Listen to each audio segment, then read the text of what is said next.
Mas se você quiser. Olha aqui, o meu não posso mandar.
Deixa eu. Agora.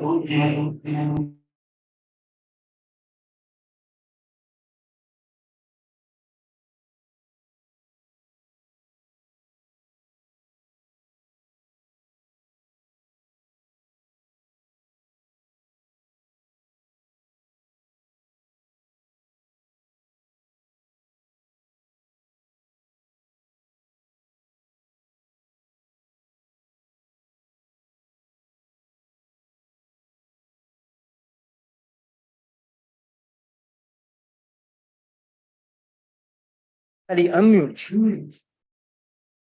Ela já tá. Então, peraí. Vai dar um.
Oi, boa tarde.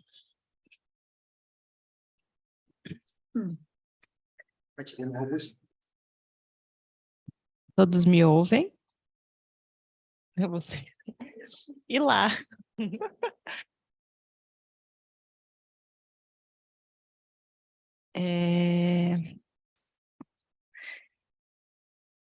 Boa tarde a todos que estão aí também no virtual. Vocês estão me ouvindo? Agostina, você está me ouvindo? Agostina, do you listen to me? Yes, yes, yes. Okay. Yes, I can see you and I can listen to you. Okay, sorry. No, okay.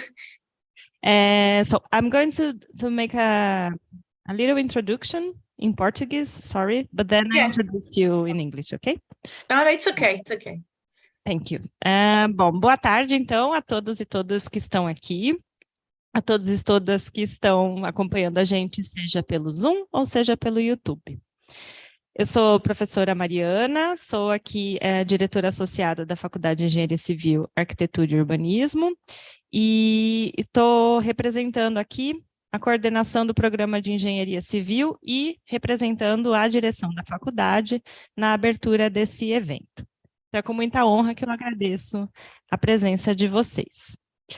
Esse é o primeiro evento, né, do programa de pós-graduação em Engenharia Civil, intitulado Around the World International Talk Series, uma iniciativa do programa de pós-graduação da Engenharia Civil da faculdade, que visa trazer palestrantes internacionais com temas atuais e relevantes para os programas de pós-graduação em engenharias de todo o país. Para tanto, os eventos são organizados de maneira híbrida, permitindo a interação direta com o palestrante, para os que se inscrevem previamente e participam pelo Zoom ou também pelo chat do YouTube, onde os principais questionamentos serão selecionados e feitos para o palestrante no final do evento. Não deixem de fazer suas perguntas pelo chat, seja do YouTube, e depois a participação também via Zoom, e para os presentes, por favor, sintam-se à vontade e participem.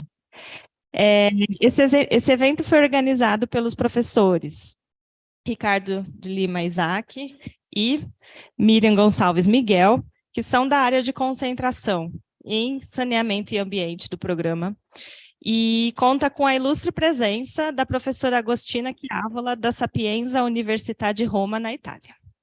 Thank you, Agostina. Professor Agostina, it's a pleasure to have you here with us, even if virtually. I'm sure it will be a very fruitful end of afternoon for us and evening for you. So now I invite Professor Ricardo to speak a few words, and then we start the speech. Thank you, Professor, and thank you, everyone. Thank you, Mariana, Miriam. It's an honor to introduce Professor Agostina Chiavola. She was here last year for our international workshop in safe drinking water innovation. And she was here at this very place. And Professor Agostina is from the Department of Civil Construction and Environmental Engineering, Sapienza University of Rome. Her research group is in environmental health engineering, in the sanitary engineering area, and she works with water treatment processes, wastewater purification processes, treatment process of contaminated soils and groundwater, and management and treatment of residues and sludge from treatment and purification processes.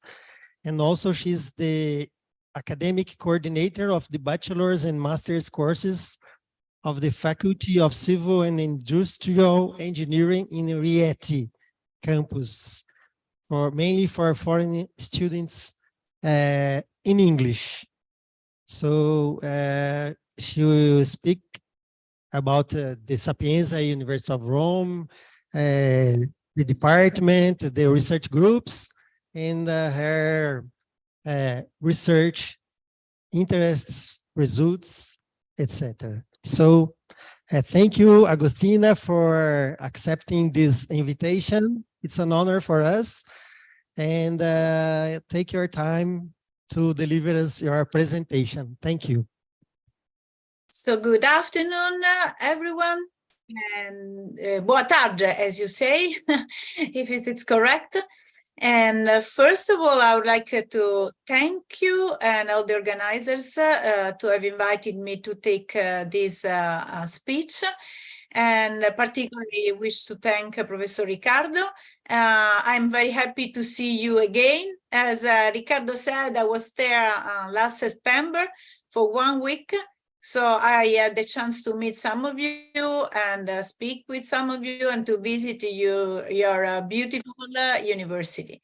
So I'm happy to be here, although virtually, and I hope the next time we will see each other in person, or in Rome or there in Campinas. So let me share my screen.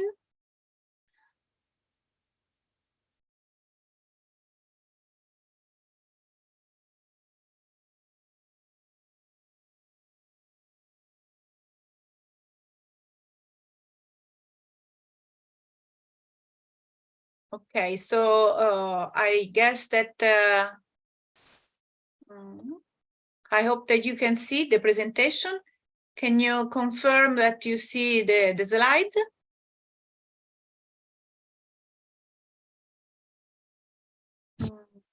Yes, we can see it. Okay, perfect. So just a schedule of the speech. So firstly, as Riccardo mentioned, I will briefly introduce my faculty, the Faculty of Civil and Industrial Engineering of Sapienza University of Rome, and specifically the activities of our environmental engineering group of Sapienza. Then I will also present very briefly the English academics of our faculty in Rieti campus, because it's an English academic, so maybe some of you might be interested in joining these courses or spend time at our campus. And finally, I will make an overview of our main research activities of our group, particularly in the field of my interest, which is, as Riccardo said, water and wastewater treatment processes. So firstly, as I said before, I belong to the University of Rome, Sapienza. So just to give you an idea where we are very lucky because we are right in the center of Rome, in the historical part, very close to Colosseum that you probably know. Many of you have visited, I guess. And so we are very close. And then you can see our department, which is on the hill called Colle Oppio, which is the area where it was built, the Domus area, the huge villa by the Emperor Nerone. And then this is a view of our building, and you can see far a piece of the Colosseum. And I'm further lucky because we are, our faculty is inside an ancient monastery, and particularly our Faculty of Civil and Industrial Engineering is located inside the old monastery, and you see the rooms of our colleagues, which see the classroom inside the center of the building. It's in the very ancient classroom made by Sangallo in the 14th, in the middle of the 14th century, sorry. And so Sapienza is the largest university in Europe due to the number of students enrolled. And it's also the oldest university because it was founded in the 1,300 years, so a long time ago. And it's more than 700 years of history. As I mentioned, the number of students is the largest in Europe, and here you can see some numbers about professors, employees, and administrative staff. And the Faculty of Civil Engineering also has an ancient history. It was founded by the Pope in 1800. It's a school of engineering, mainly focusing on the water and road construction. And then at the beginning, we had only one faculty of engineering. And then because of the request, the change, the need of updating, in November 2010, the Faculty of Engineering was divided into two different faculties, the Faculty of Civil and Industrial Engineering, which I belong to, and the Faculty of Information Engineering, Computer Science and Statistics. So our headquarters is, as I showed you before, in Colle Oppio, so right in the center. While the other faculties is located in the main campus, which is a bit far from us. And in the recent years, also some other campuses have been built, particularly have been founded, and then particularly for specific branches, for specific courses, and also for international courses. So the Sapienza is based on the departments, and the departments are in charge of the organization and management of all research activities and also educational activities. And so they also have received financial resources. Based on that, they can give funds for research, for purchasing equipment, and also for recruiting professors. And here you see the list of the departments belonging to the Faculty of Civil and Industrial Engineering. And as Professor Riccardo said, I belong to the Civil Building and Environmental Engineering. This was founded in 2010 because of reorganization of the Department of Sapienza University. And so the two departments of Architecture and Urban Planning and the Department of Hydraulics, Transportation and Roads had to merge in a unique department. So at the moment, we include all these fields of teaching and research activity regarding both design, urban planning, architecture, and also the, let's say, original civil engineering, hydraulics, transportation, and roads. And so also the department receives funding from the basically from the Ministry of Education, University and Research, but also from other agency government bodies, and also we apply for funds at European level. And so the department also promotes and develops training activities, offers research, and also consulting and services for both private and public companies. So here you can see a list of the degree courses. Our courses can be of different level. The first level is a bachelor of 3 years duration, civil engineering, civil and industrial engineering, which is located in Latina campus, environmental engineering, sustainable building engineering, which is located in the Rieti campus, which is entirely held in English. Then we also have master courses of 2 years, civil engineering, environmental engineering for sustainable development, which is the continuation of the bachelor in Latina campus. Then we have the environmental engineering, which is a section, only one section in English, but the others are all in Italian. And transport systems engineering, environmental and sustainable building engineering in Rieti campus. And then we also have one single cycle of 5 years, which is building engineering architecture. So I highlighted in the yellow color all the courses which are held entirely in English for your interest. So master, and here you can see the transport system engineering, and the sustainable building engineering. So we also have a big library, and so the students and professors can use different types of books and also publications, because the library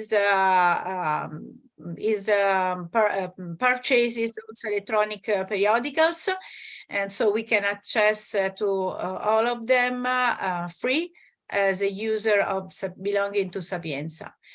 And then we have also some laboratories for the research activities. Particularly, we have the hydraulic construction laboratories, the laboratory of geomatics and geodesy, the laboratory of geophysics, applied geology and geotechnics, hydraulics, and web science, environmental engineering, road materials, and vehicles and transport systems. So I belong and I work in environmental engineering, Laboratorio di Ingegneria Sanitaria Ambientale. So now I give you just a brief overview of the team of our group and the main activities. So if you might be interested in or you are working on one of our common research field, and so we can plan to work together in the future. So our group includes 2 full professors, 3 associate professors, me, one of them, 3 postdoc, and we have several PhD students, 1 technician who is responsible of the laboratory.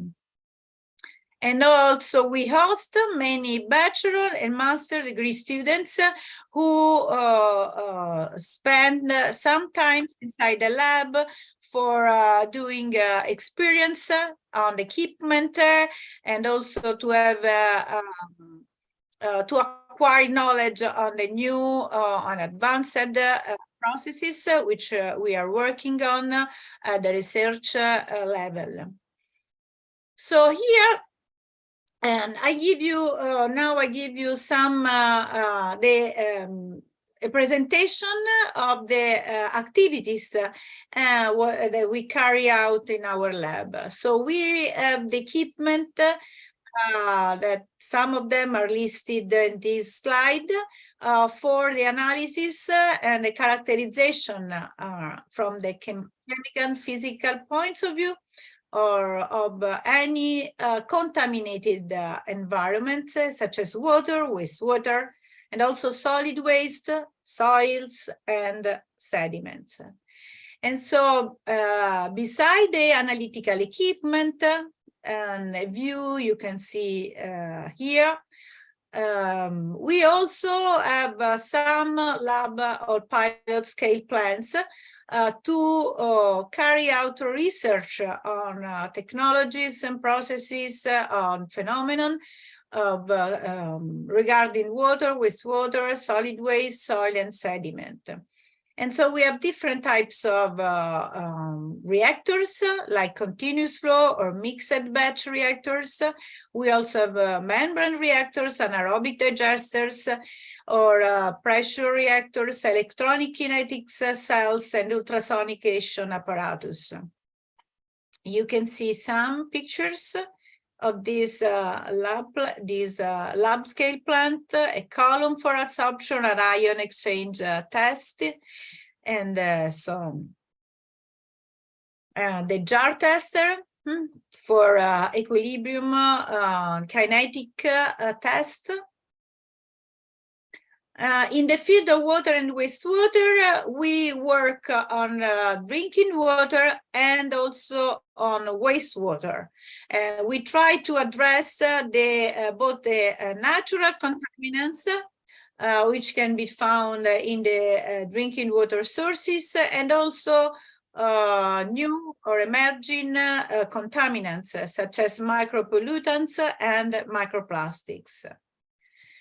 And we also test new, let's say, traditional like activities, large processes, but also innovative treatment processes, such as any different kind of sequencing batch reactor in both suspended phase or a solid phase or a sludge phase for different contaminated streams.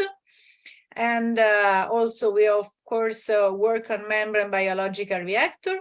And we also focus a part of our research activities on the sustainable management of biological sludge originated in the treatment of wastewater.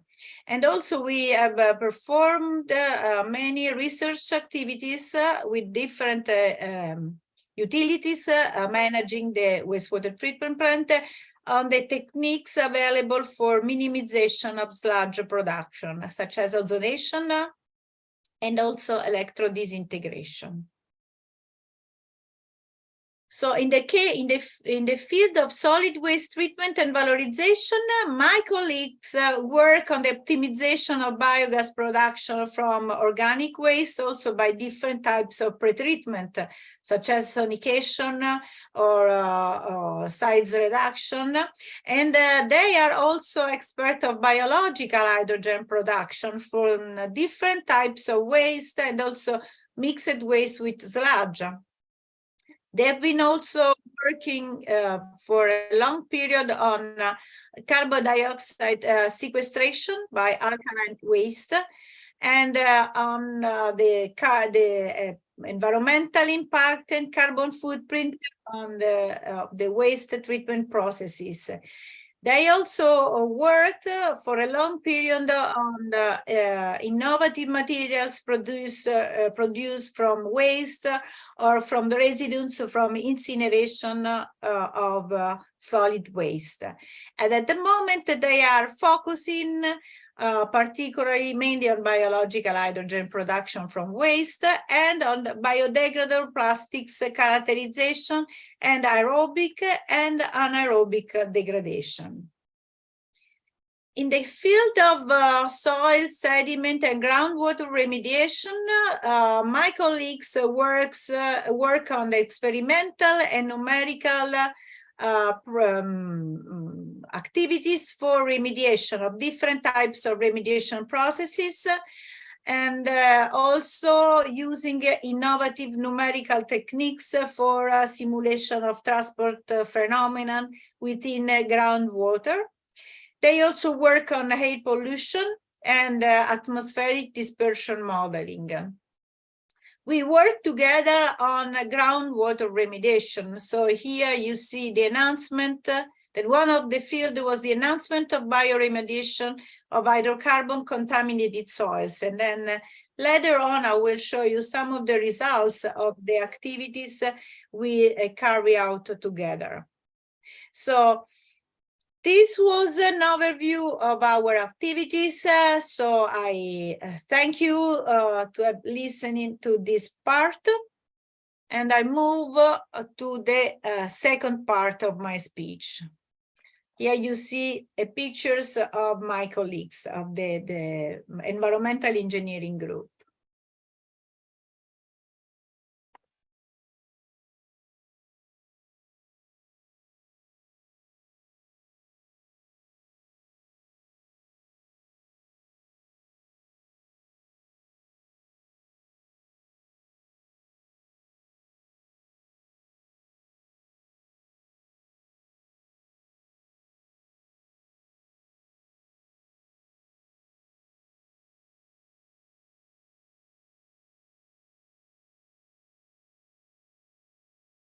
Okay, so as Professor Riccardo said, I was recently, last November 2022, was appointed as academic coordinator of the courses of the Faculty of Civil and Industrial Engineering, which are held in Rieti campus. Particularly, we have three different courses, two bachelors, one which is named Sustainable Building Engineering, which was started in 2018. And with an increasing number of students, so we reached at the moment about almost 300 enrolled students. We afterwards, because of the success of the Sustainable Building Engineering Bachelor, we also implementing a master course, which was named Environmental and Sustainable Building Engineering. Also in this master, we have faced an increasing number of students interested and enrolled. And finally, last year, on September 2022, we started a new bachelor called Ingegneria dell'Innovazione Tecnologica per l'Edilizia, which means technology innovation for building engineering. So why the first, at that moment, actually last year we had 10 enrolled students because we had to start, we didn't have the time, a long time to present our course, but the number is increasing.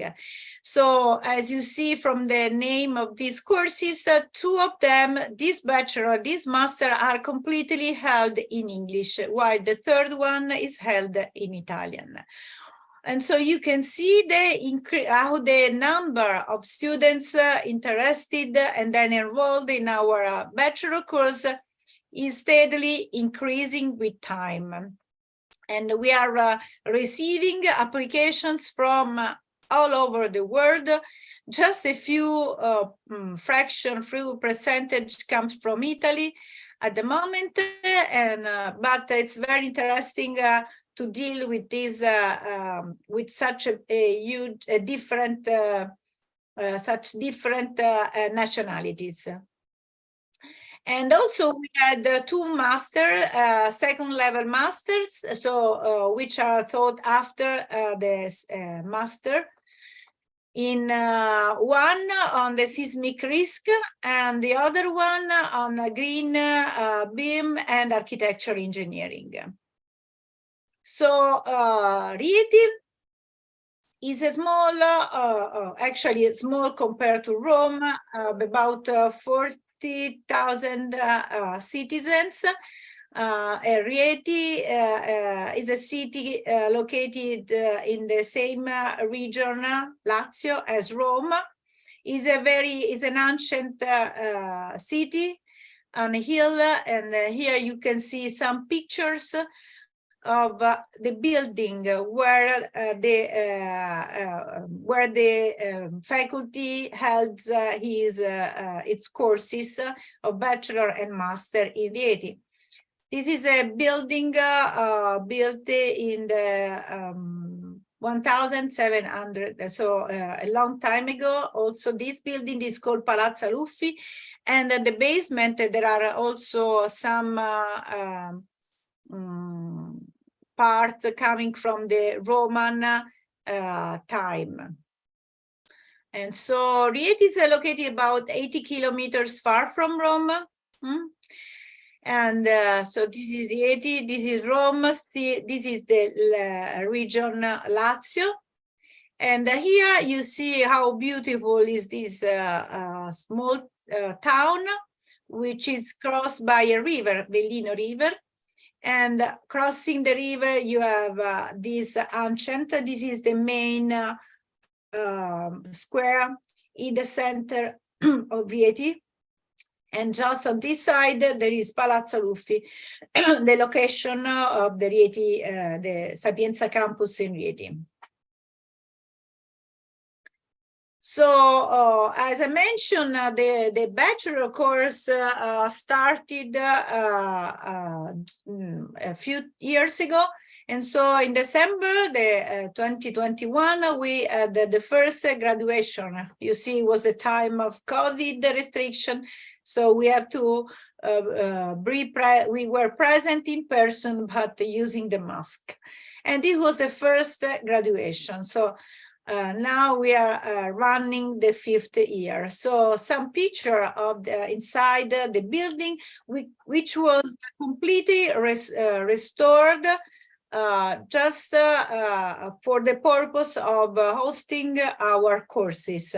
So it's equipped with all the devices needed for an, let's say, modern class. These are some, let's say, indicative or administrative information about the course to find this course and the academics offered by Sapienza. We belong to the same faculty and to the same department. The bachelor course has a duration of 3 years, and there is we still don't have a maximum number of students admitted, but there is an English verification test at the beginning, and the B2 level is required. And also there is a scholastic assessment test to check the basic knowledge requirements, since we receive applications from everywhere in the world. So there might be students having a different high school diploma, and so we have to test their basic knowledge. And this is the website where there are all the instruction and information for the admission of this year. And so, as I mentioned before, we are running the 5th year, but there is an increasing number of applications. So we are very proud, very happy of the course of the teaching activities. So here inside, you see inside the building, and what is the aim of our bachelor course? This was the first civil engineering bachelor course of Sapienza entirely taught in English. And the aim is to form engineers which are able to design and work on both new and existing buildings in a sustainable urban perspective. So they will be able to work dealing with all the constraints posed by the environment, in terms of geological, hydrogeological, hydraulic, and seismic constraints, and to make all the target of environmental, of sustainable building engineering really achievable. So this course combines, this bachelor course combines both architecture and civil engineering studies.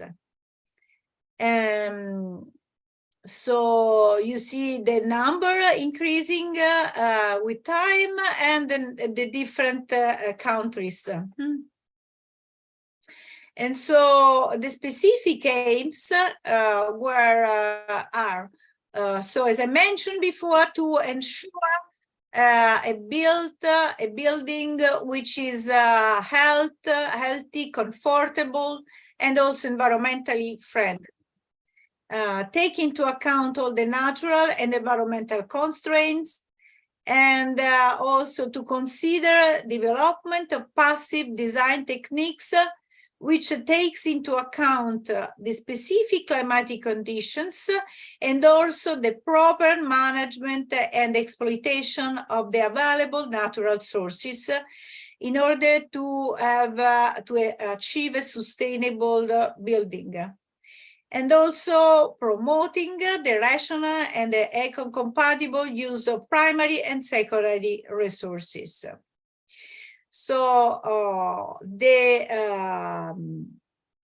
graduated the engineering in our bachelor course is able to work at different building in different building processes and also at different level for building new.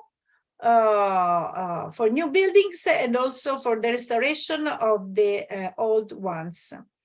And here are some of our classes. So, of course, the first year is devoted to the basic knowledge, such as analysis, geometry, physics, also principle of environmental engineering. And then we have principles for conservation of existing buildings. And so materials technology, geotechnics, structural mechanics, structural design, history of architecture. And then we have in the third year some more specific courses on sustainable land development and reduction of environmental impact. And here you see the names of the different courses. At the end of the three-year course, after the completion of all the mandatory courses, the student we have to discuss a project carried out with the support of a tutor, and on one of the topics studied during the course, and completely or mostly developed independently. So our graduated students have a wide range of opportunities for the employment.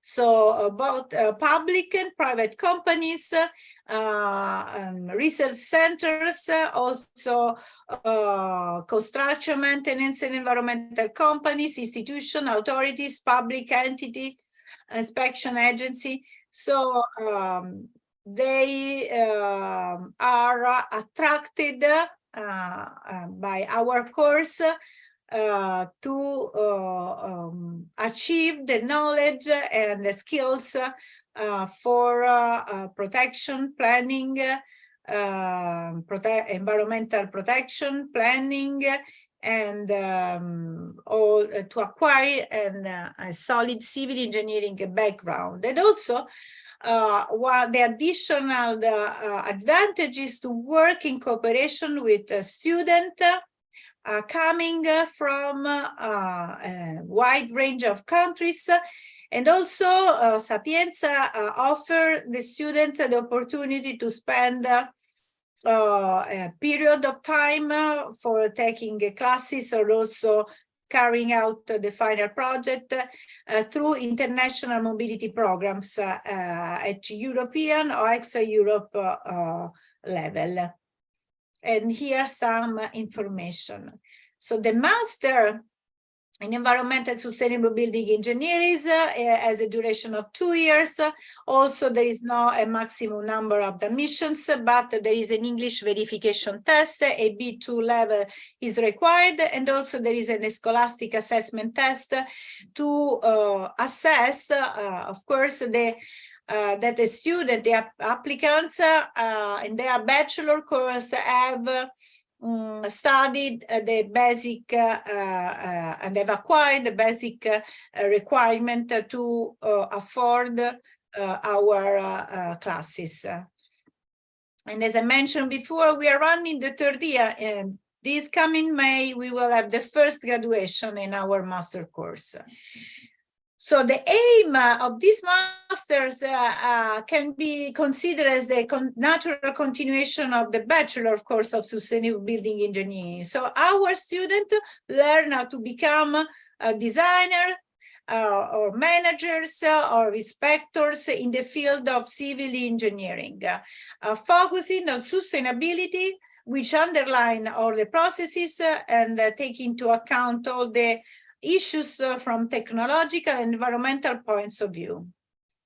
And so they work on tools for energy efficiency in the building, or how to use in the construction of new building or in the restoration of existing or old buildings, recyclable materials, how to reduce the impact of the building by using green building standards, and in the compliance with all the natural constraints. So here are some of the courses that we held. You can see the semester, the year, the sections, scientific section, which where the course falls, and the credits. And again, at the end of the completion of their degree course, the students are asked to prepare a final project individually, but with the support of a tutor, on selecting a topic among those studied during the course. And then they have to defend it, they present it, they defend it in front of the internal tribunal. And here are some of the, here you see the increasing number of students and information websites. And finally, this laurea Italian in Italian is again a bachelor course Of course, we have to test only the possession of the Italian knowledge, just started last year, and it can be considered, it was implemented as a consequence of a request from the local stakeholders, which asked for a civil engineering course, which also included the new tools, advanced tool from the informatic field. And therefore, the bachelor students will also learn, beside the typical civil engineering courses, also advanced tools such as HBeam, domotic, remote sensing, with the aim of becoming able to build what we call a green city. So here a picture of our student at the end of a graduation, and so of one of our past graduation. So now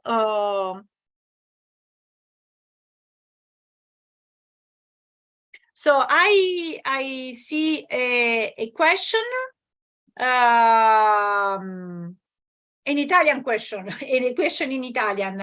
Of course, someone is asking me if there are opportunities for double degree or in or co-sharing PhD titles. Of course, we have. I belong to the PhD course in hydraulic and environmental engineering, and we already have a double degree PhD with Zhejiang University from China, Republic of China, and also a co-share title of PhD with one university in Portugal. And so we can also start a process to get co-titles of double degree, and it's a long process, but we can get, as we did with our other universities.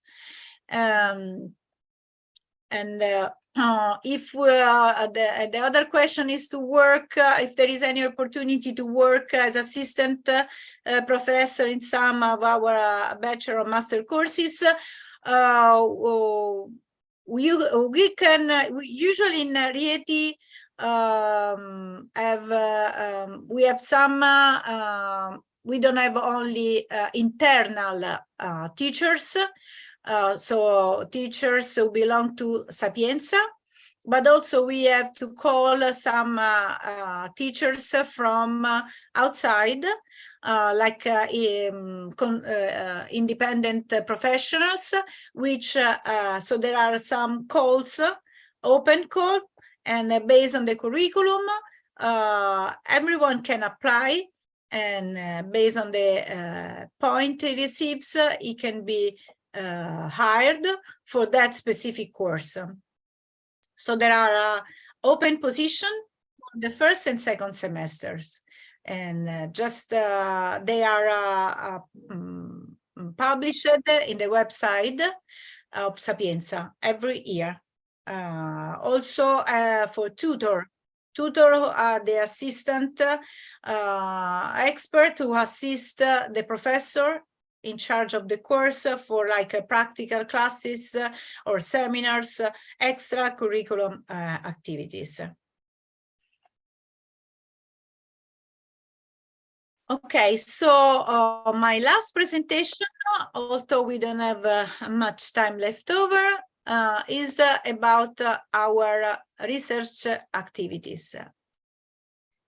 So I start my presentation, and if I'm too late, I kindly ask the coordinator to interrupt me, to stop me, and say that It's enough. Okay.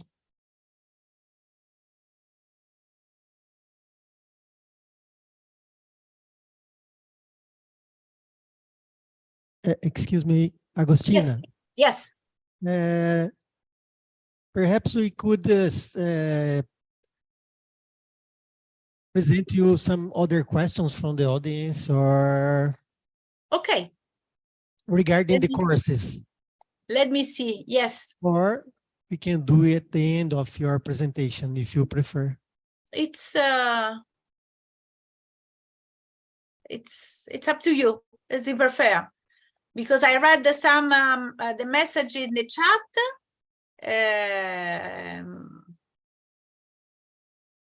But I don't see. Someone is asking me about a Spanish translation, but I don't have at the moment. I mean, next. Yeah, no problem.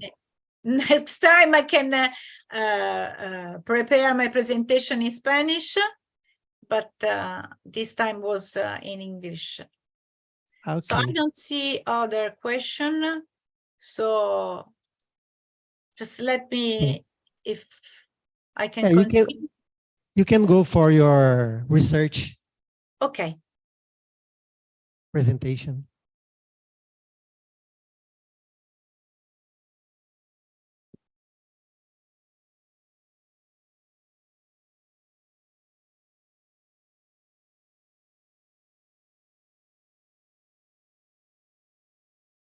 Okay. So now I'm going to present you some of our research activities, particularly of the group of the subgroup of myself and my collaborators on the water and wastewater and treatment processes mainly.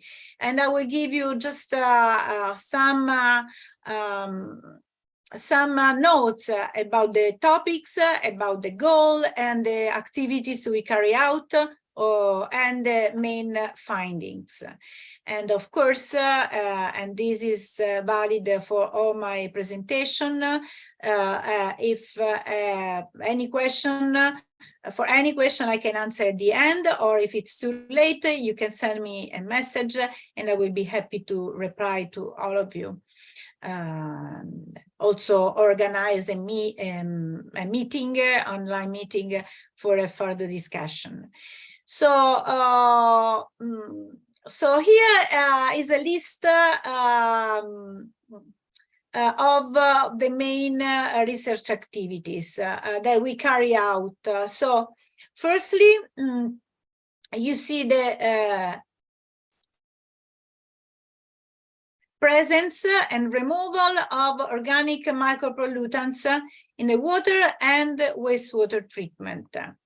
Then microplastics, determination and presence in water treatment plant, environmental monitoring, improvement of the quality of water for human consumption, sustainable management of biological sludge from wastewater treatment plant, and also sustainable remediation technologies for contaminated soil. So for each of these topics, I will give you just a few notes.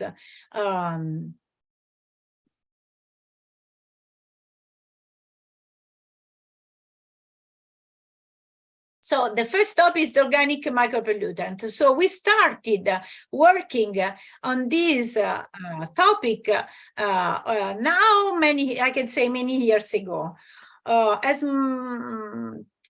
many of you probably know, are aware that the micropollutants represent a topic of high concern for many stakeholders, not only researchers, but also legislators and the managers of the water and wastewater treatment plant, of the water cycle, the utilities. And so since the first let's say interest, since the interest first arose, many researches have been, many activities have been carried out to better understand, to achieve full knowledge about this class of pollutant.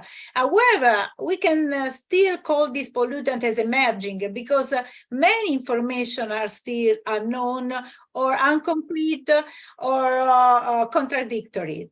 So we are able, or we are pretty able to work to deal with traditional contaminants such as organic compounds, nitrogen, phosphorus, solids, pathogens.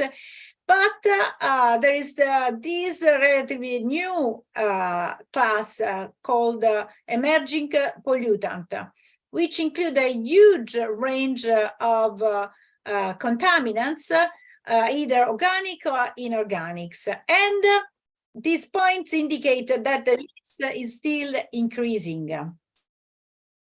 Also, microplastics have been included more recently in the wide class of emerging contaminants. So they are called contaminants of emerging concern, of emerging organic micropollutants. And this, the name clearly reflects the main properties and the main characteristics of these contaminants, which also make them to be different from the traditional contaminants. Firstly, they are called micron, because they are usually at very low level, micrograms per liter or even nanograms per liter. So at a much lower level than the milligrams per liter of the traditional contaminants. And are emerging, still called emerging or of emerging concern, because as I mentioned before, there are all the knowledge about them is still incomplete, and many ecotoxicological effects have been not fully clarified, particularly at the long term and under real and so more complex conditions. And because of that, the legislative indication are only few, just for a few of them. And the number is increasing, continuously increasing. The number of contaminants recognized as emerging is increasing also because of more studies, but also because of the advancement and progresses in the analytical techniques, which are becoming even more able to determine determine analytically these contaminants with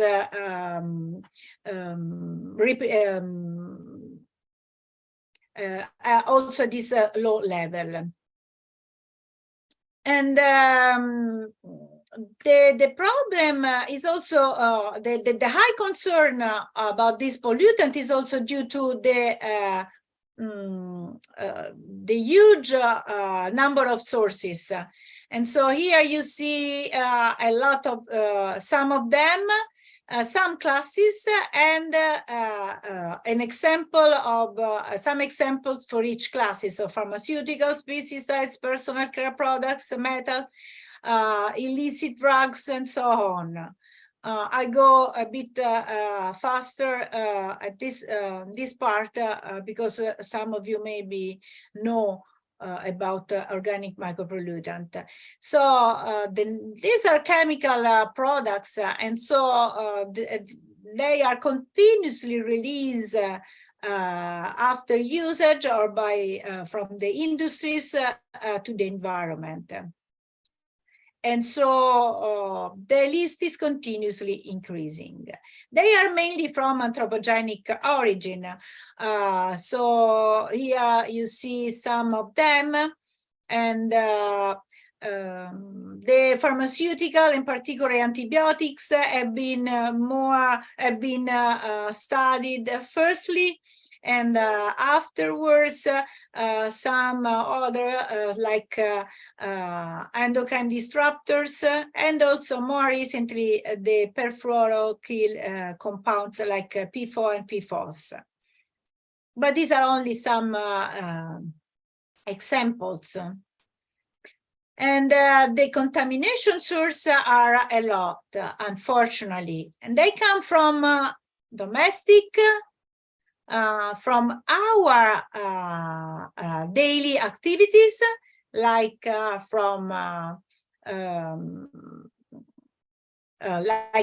pharmaceuticals, antibiotics, drugs, licit and illicit drugs, but also from cleaning activities or from personal care, protection, and they also come from hospital, but also from industries like flame retardants or pesticides, and also they come from uncontrolled disposal of waste, from agricultural activities, and so from the leaching effect, due to the leaching effect of soils.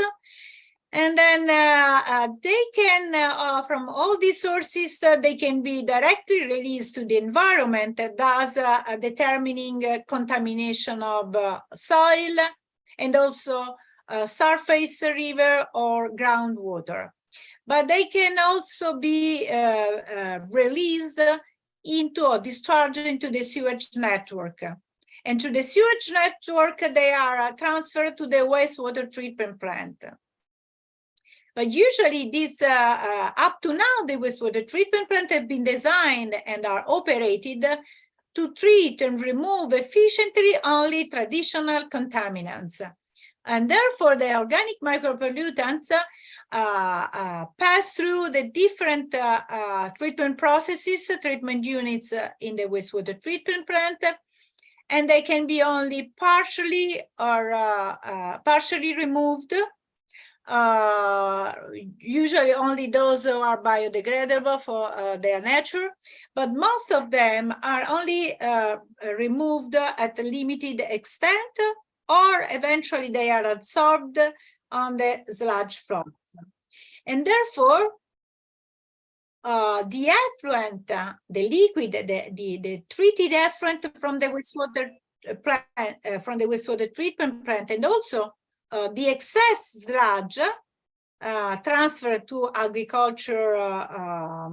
agriculture activities are the main sources of micropollutant transfer to the environment.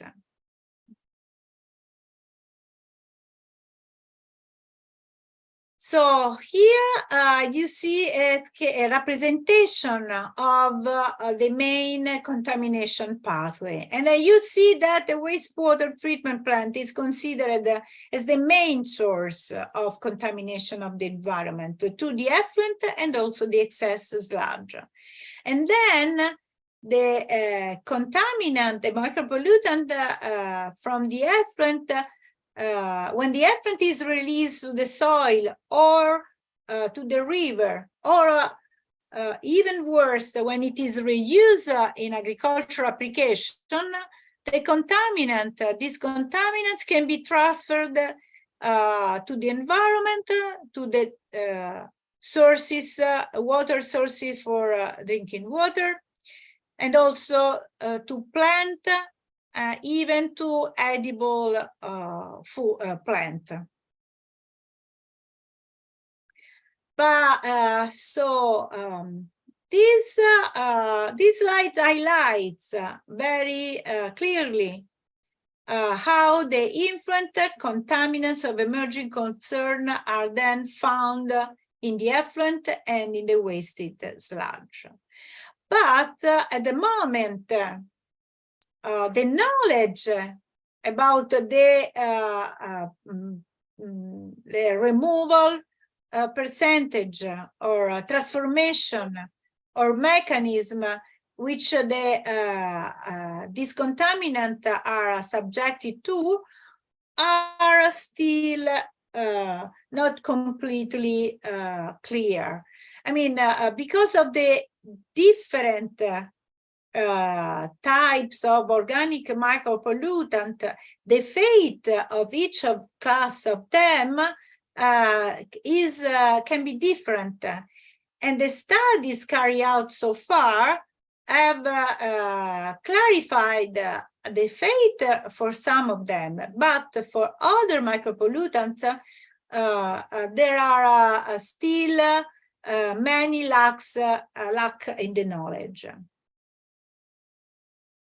So what is clear from this figure, so that the wastewater treatment plant is responsible of a continuous release of these contaminants into the environment. So why is it so complex, so difficult to understand, to fully understand and predict the fate of these contaminants within the wastewater treatment plant? Most of them are subjected to or undergo a series of different processes.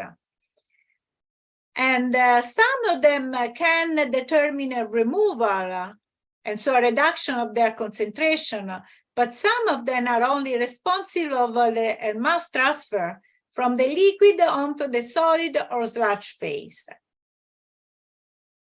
And the fate of the specific process, biodegradation, adsorption, or transformation, depends on the physical chemical characteristics of these contaminants, which differ depending on the type and class.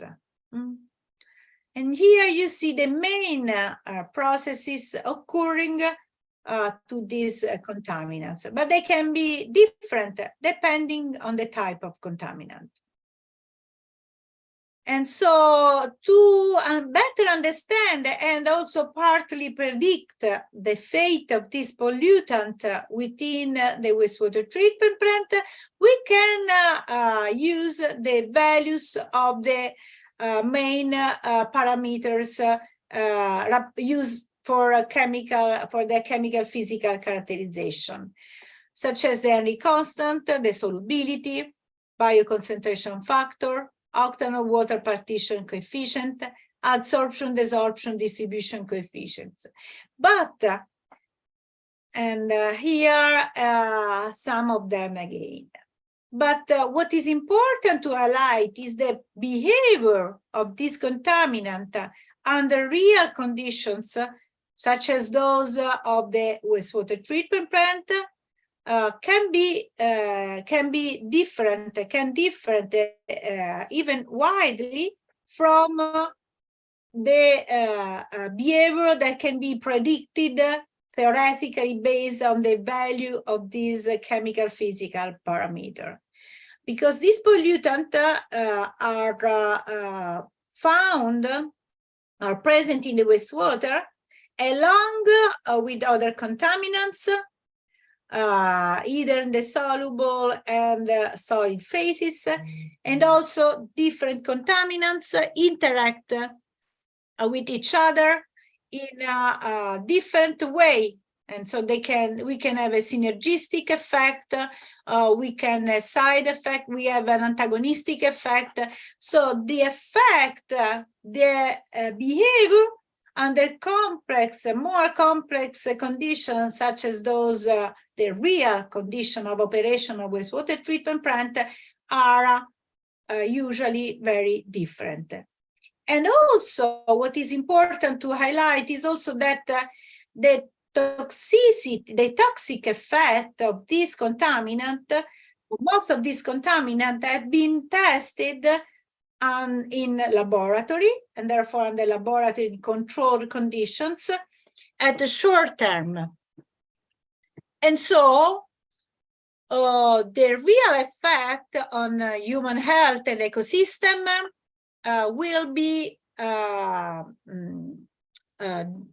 long term, will appear at long term, and for different mixture of different contaminants. So the effect on human health and ecosystem can be very different from those that can be predicted or can be represented by these parameters or obtained through the ecotoxicological test conducted in laboratory. Why we should worry about these contaminants? They are complex molecules which can be,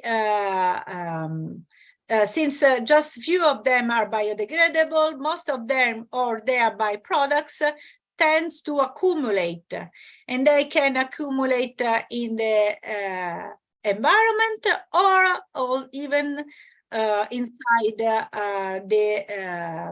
fauna, inside, like see the they've been found in the fishes, and because of their nature, they've been designed to be biologically active, and therefore they are persistent and bioaccumulable.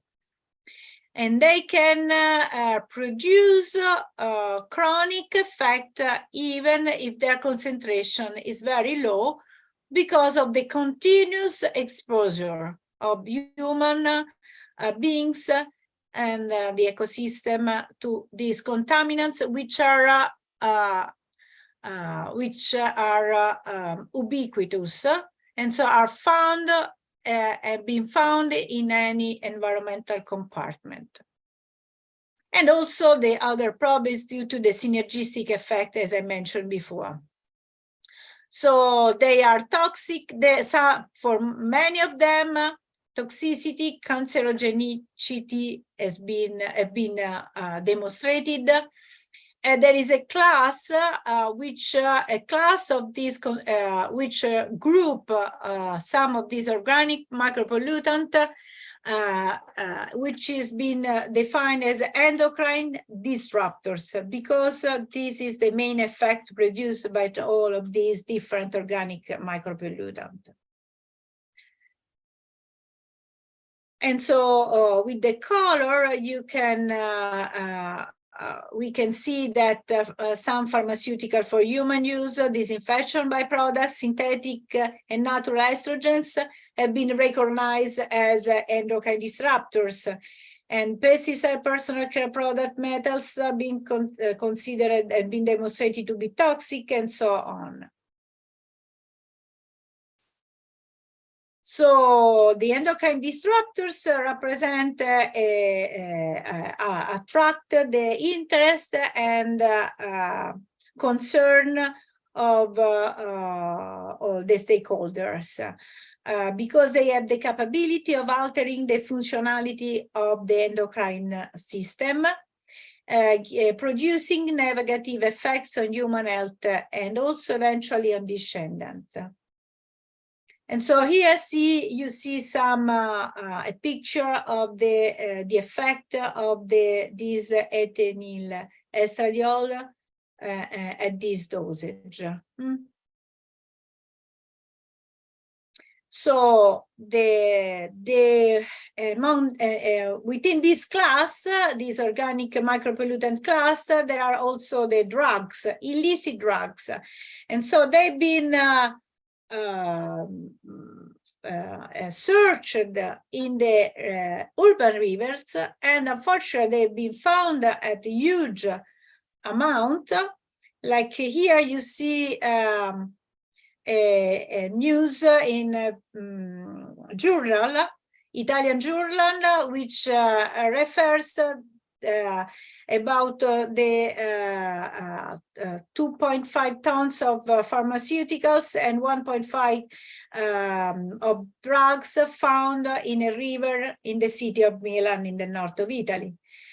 And also the abundant quantity amount of cocaine found in surface waters. And so the presence of drugs and their metabolites in the surface water is also used to determine the amount used by the population which release in that area, in that surface water. So what is called it's a new tool that we also use, which based on the amount of drugs, illicit drugs and their metabolite measured in the wastewater, in the sewage, actually, in the wastewater collected by the sewage, is able to go back to the amount of this drug of abuse used by the population served by that sewage network. So because of the release, the continuous release in the environment and surface water, also high concentration can be found in the seawater. So in more recently, among the micropollutants more recently went to the attention is the class of polyfluoroalkyl compounds. Among within this wide range wide class of micropollutants, PFOS and PFOS are the most commonly found. And they come from a wide range of applications, metal industry, but also as protective coating for paper, textile fabrics, and so on. They are widely used because of their properties, such as thermal stability, chemical stability. They are resistant to natural degradation, and therefore they are persistent. They've been recognized as a potentially cancerogenic. They can increase total cholesterol and also produce dysfunctions to the metabolism. Some years ago, they were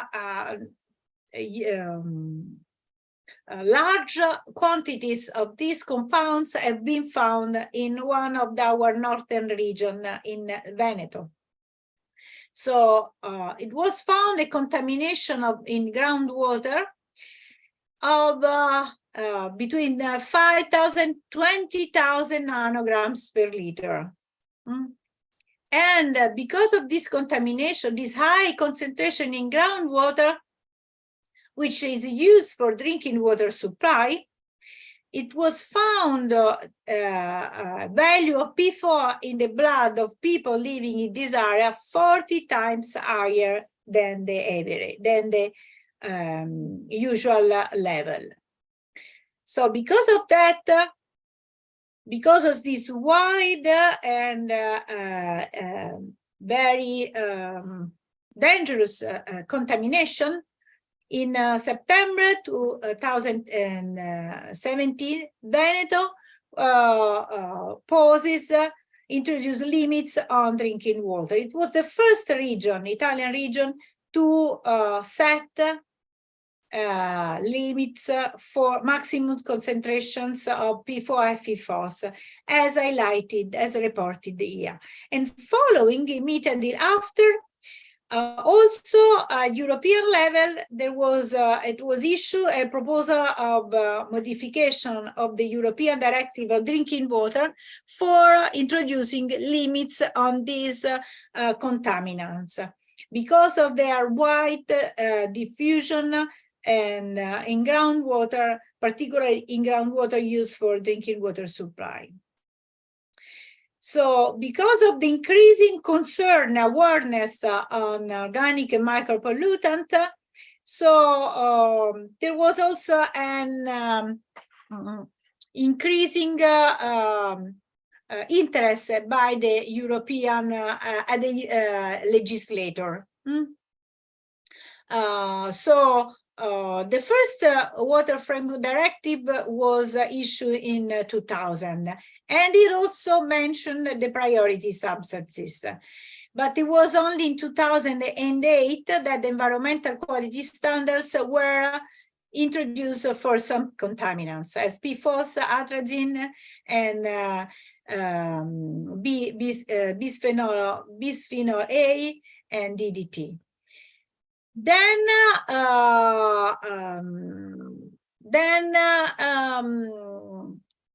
in 2015, the environmental quality standards are defined as the maximum concentration of a contaminant or a group of contaminant in water, sediments, and biota, which cannot be overcome in order to guarantee the protection of ecosystem and human health.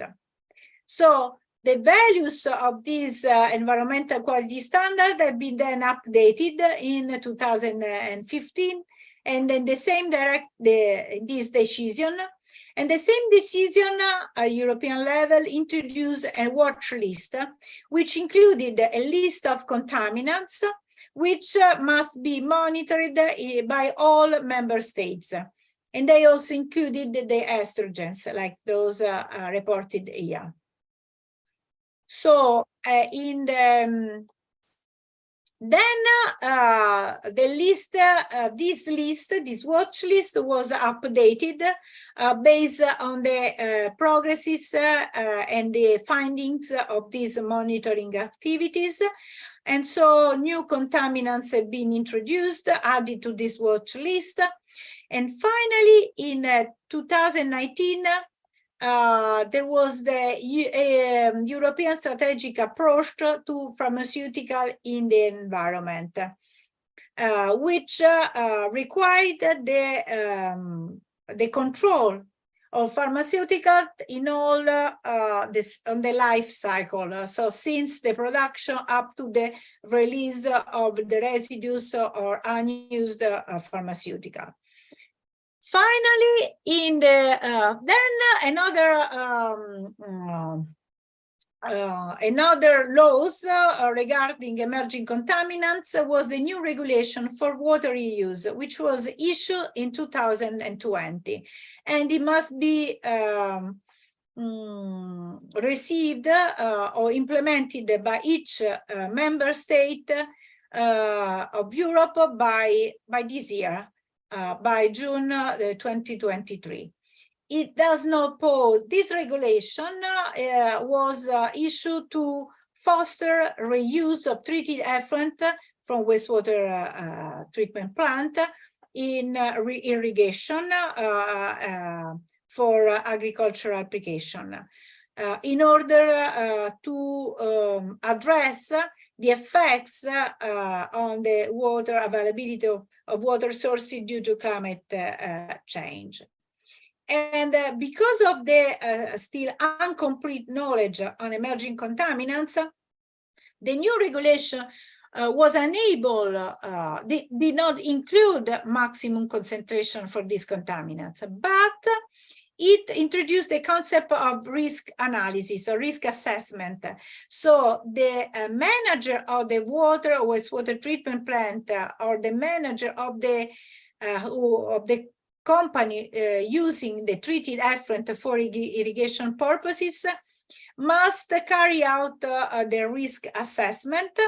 And if the result of this risk assessment highlights the potential risk for human health or ecosystem due to the presence of contaminants of emerging concern, then he must implement specific measures to reduce their concentration. And the emerging contaminants include both micropollutants and also microplastics. So as I mentioned before, the new Drinking Water Directive also introduced the limits of maximum concentration from micropollutants such as PFAS, bisphenol A, microcystins, and pesticides. And also it is expected that the revision of the Urban Wastewater Treatment Directive, which is ongoing, will also introduce add some indications on micropollutant. So these the organic micropollutant are progressively considered into the legislation along the increasing availability of information on these contaminants. Then the legislator becomes able to take these contaminants into account and or at least to requires the users to consider these contaminants at least through the tool of the risk assessment. So our study is on organic micropollutant in the wastewater treatment started a long time ago. As you can see below, a list of our papers, our manuscripts published in international journals on this topic. We started on batch test. Firstly, to assess the best analytical methods for accurate determination of the different classes of organic micropollutant. Then we carry out some batch tests to investigate the removal of a specific micropollutant through the most commonly applied treatment process, which is the activities large process. And then we also did some experiment on continuous feeding reactor to assess the possibility to enhance the removal efficiency of the activities large process through changing the main operating parameter, which is the dissolved oxygen in the reactor. We also started some real scale study on drinking water treatment plant to investigate the transformation product using the non-target screening. Particularly, my collaborator Camilla spent a period of time at the KWR Research Institute, focusing on her activity on this topic. While in the meantime, we carry out a long monitoring activities on different full-scale wastewater treatment plant to determine the occurrence, level, and removal of the plant for domestic sewage treatment with respect to organic micropollutant entering along the sewage. And we are still doing this research, conducting this research in cooperation with ACEA and ACEA Labori, which is the utility company running the plant, actually in charge of the management of the entire water cycle of the city of Rome. So our interest was on different classes of organic micropollutant.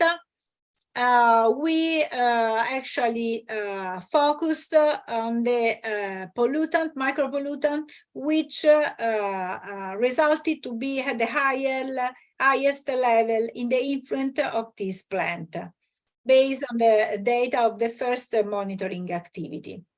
And here you see the list of contaminants that we have investigated. So as I mentioned before, the first step was to assess the best analytical procedure and tool for an accurate and reproducible representative determination of the different classes of micropollutant. Here you see the evolution, the progress in the analytical determination with time. And also we follow this progress in the laboratory with the technicians expert of different equipment. And at the end, the mass spectrometry showed to be able to reveal also complex chemical structures and for their identification and also structural elucidation. And so at the moment, the liquid chromatography associated coupled with the mass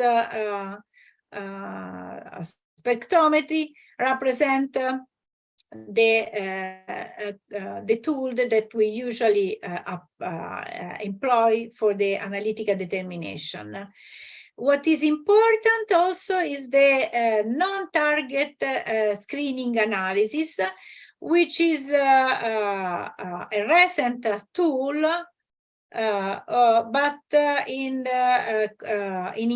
which is receiving increasing interest because of their potentiality. So, as I said, at the moment, most of organic micropollutants are determined in our lab, but in most of the labs working on this field by the high-performance liquid chromatography coupled to tandem mass spectrometry or ultra-performance UPLC tandem coupled to mass spectrometry. As you know, through the spectrum, we are able to the chromatographic peak area, we are able to determine the concentration of contaminant, even at this low level of nanograms per liter, as that for organic micropollutant. But this system, this analytical equipment is able to determine with accuracy known contaminants.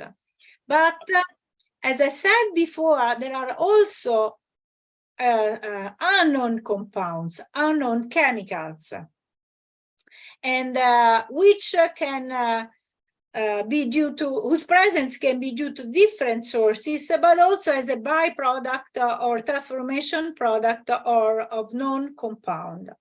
And so since they are unknown, we are unable through this system to determine their concentration.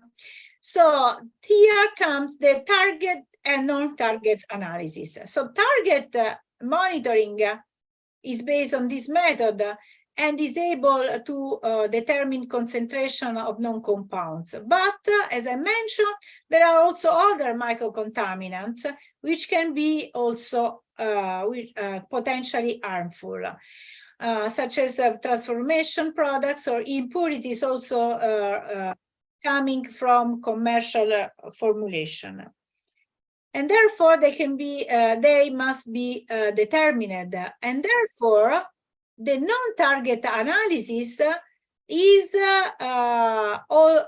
must be applied, has been applied, and it was all in a few cases, but it was able to highlight the presence of compounds other than the known chemicals.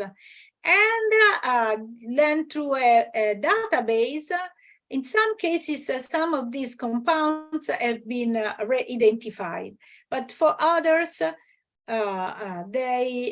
others remain still unknown. And so this type of analysis must be improved, and it will be applied more in the future, is expected to be applied more widely in the future. So our the findings of our study. So as I mentioned, we were able to assess the best analytical system for some pollutant, specifically for this drug, methamphetamine, and this and bag, which are the metabolite of some drugs. And we were able to assess a method which show a high recovery level, repeatability, bias uncertainty low, and also relatively easy to use.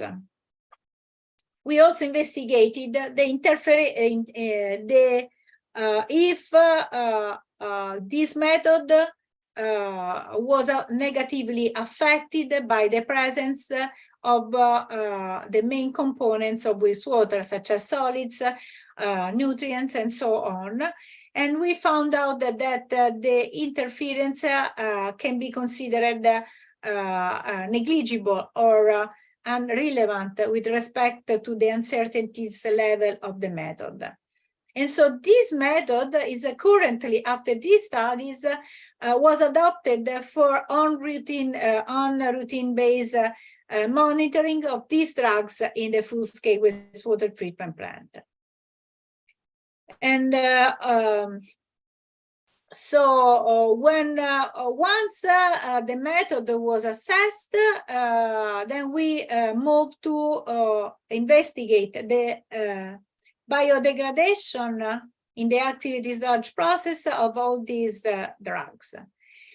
And also we investigated the role of the different types of bacteria, either heterotrophic or autotrophic, and also the contribution of absorption of these drugs onto the sludge flocks. And we found out that the methamphetamine and benzoyl-icogaine, which is a metabolite of the drug, are removed mainly by biodegradation, whereas absorption on the sludge is very low, but gives a contribution to the removal from the liquid phase for this metabolite. We also performed some respiration inhibition tests to see if the presence of these drugs could reduce the activity of the biomass in the biological reactor. And so we found out that there might be inhibition of the ammonia oxidation and carbon removal when these drugs are present at very high concentration. But at the low concentration, the inhibition is negligible. So then we performed study on PFOA, PFOS due to the the high interest in Italy to this, towards this micropollutant. And well, what we found is the removal of PFOS from the liquid phase was incomplete, and there were still some residual concentration in the treated effluent. The removal efficiency ranged within this level, between these two levels, depending on the initial concentration. But a significant fraction of this contaminant was found adsorbent of the sludge, mainly in the case of PFOS. And this is of concern, must be of concern, because the excess sludge is usually reused in agricultural application. So it can be considered a vehicle for transferring PFOS from the sludge to the crops. And so in the case of edible crops, it can be transferred to the food chain. So this must be a problem. But the transfer pathways and the effects are still must be still clarified. And we have a project funded which will start soon on this. So we also found out that beside the removal, partial biodegradation, and adsorption, there were also other processes responsible of disappearance or removal from the liquid phase of this contaminant, but they could not be identified. And leaching tests showed negligible release of the adsorbent pollutant from the sludge. And finally, carbon and ammonia oxidation were not affected by the presence of PFOA and PFOS. So it means that their presence in the activated sludge reactor of the wastewater treatment plant does not produce a reduction of the efficiency of the plant with respect to the traditional pollutant. So these were the results from the batch study, the main results from the batch study. Then a look at the activities carried out at the full scale. So we moved to investigate the presence and fate of the pollutant on the full-scale wastewater treatment plant located in this central area of Italy. And we firstly, our study was conducted or was planned step by step with a progressive increase of the details to be investigated and the information to be collected. So we first started measuring the concentration in the effluent and effluent of 76 wastewater treatment plants of different size and capacity, but all for domestic sewage located in this area. They are highlighted by the red point. We investigated the presence and fate of 13 organic micropollutants belonging to the class of illicit drugs, pharmaceuticals, and steroids. And so we also investigated if there was a difference in the content of this pollutant in the effluent due to the season change or the time during the time in the week during the year. And we conducted this monitoring activity for two years and a half. These are some of the results we obtained. In terms of effluent and effluent, medium concentration in all the wastewater treatment plant put all together. So you see that the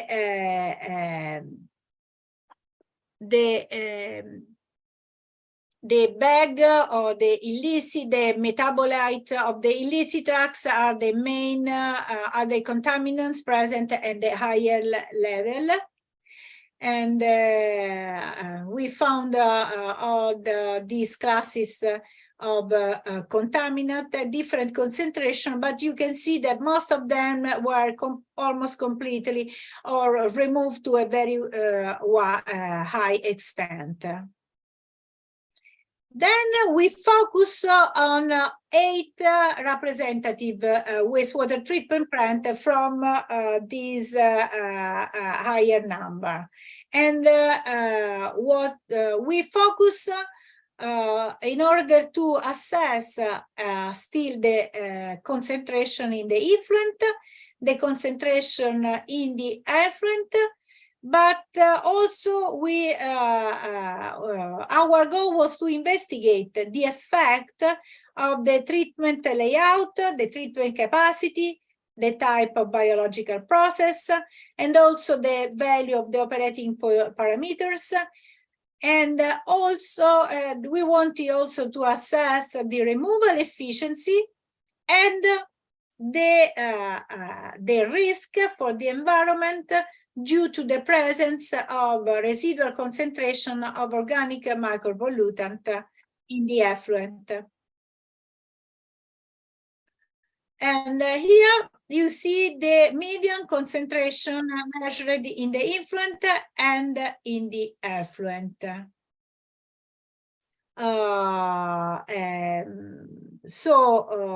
You see that some of micropollutants were never detected, and they are listed here.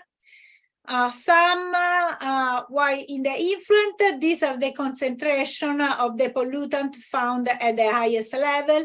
You see caffeine and ketoprofen and sulfamethoxazole, which are two pharmaceutical, and BEG and cocaine, which are two drugs or metabolite. And in the effluent, most of them were removed at a wide extent, but of course, we still found some concentration of mainly of those contaminants which were present at the highest level in the influent. But these highlight the capability of all these wastewater treatment plants to achieve a removal of these contaminants, of some of these contaminants. So you see that for BEG, cocaine, the removal was very high, as well as for ketoprofen and caffeine. For others, like sulfamethoxazole and lincomycin, the removal was very, very low. And therefore, we expected to find a high concentration of these contaminants in the effluent. Here also, you can see the comparison between among the removal efficiency achieved by the different wastewater treatment plant. And so we could see which of these wastewater treatment plant was able to achieve the highest level of removal, which was highlighted by the green, the red value. So these, so here, in all the wastewater treatment plant, we observed a very, very low removal of carbamazepine, and with no relevant difference among the different wastewater treatment plants. And this also is reported by many papers published in the scientific literature. Even the carbamazepine show negative removal efficiency, which is analytically impossible, but is due to the effect of adsorption, release, and different, or also reformation or retransformation of byproduct into the original product. So a complex series of phenomena which sometimes gives rise to a higher concentration in the effluent with respect to the value measured in the influent. And here we perform the component analysis to assess the effect the effect of the different technologies. So we can see from this PCA that the increasing level of complexity in the technology adopted by the secondary treatment process, the highest was the removal efficiency achieved. Particularly the MBR, the membrane biological reactor, was that one achieving the highest level of removal. We also observed a good correlation with the traditional water quality parameters, such as carbon oxidation and ammonia removal. So along with nitrification, good nitrification, there is also a good removal of some micropollutants such as caffeine, benzoyl cocaine, and ketoprofen. So this suggests that improving nitrification may also affect positively enhancing the organic micropollutant removal. And about the risk assessment, the environmental risk assessment guidelines consider that the risk quotient as the parameter to be used to evaluate the risk. And if this is results to be below 1, the risk is considered acceptable. And it is measured as a ratio between the measured environmental concentration and the median effluent concentration divided by the dilution factor. So here you can see, and the PNEC is the predicted no effect concentration, which is which can be collected from different sources. And we use that one proposed by the Norman Network database. And since it is a recognized database, which we also belong to this network of laboratories. And so you can see that we apply the RA procedure using different dilution factor. The dilution factor is the ratio between the flow rate of the treated effluent, the final effluent from the wastewater treatment plant, and the flow rate of the receptor. And the dilution factor is pos equal to 1 when the effluent is released to soil. So the results of ERA highlight that the risk is strictly dependent on the value of the dilution factor and also on the type of micropollutant. You can see that for most of these micropollutant, the risk was below 1, so was acceptable. Only the risk was higher when the dilution factor was 1, so when the effluent was released into the soil, which can be explained by the fact that the effluent from the plant is not subjected to dilution with the flow rate of the river, and therefore the content of the pollutant remains high as in the effluent.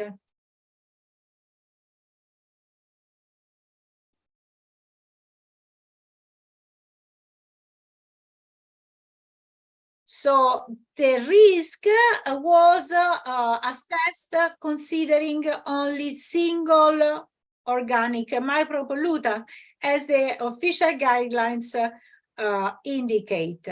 But we must take into account that there is a risk, there might be a different risk due to the mixture of organic pollutant be present at the same time together in the same environment. However, at the moment, there is still no an official procedure or guideline for the risk assessment for a mixer has not been yet established. We use for an attempt to assess the risk for a mixture, this equation of this reference, which calculate the MEC as the sums of the MEC of the different pollutant, and the results shows that again the risk is high when the effluent is released on the soil.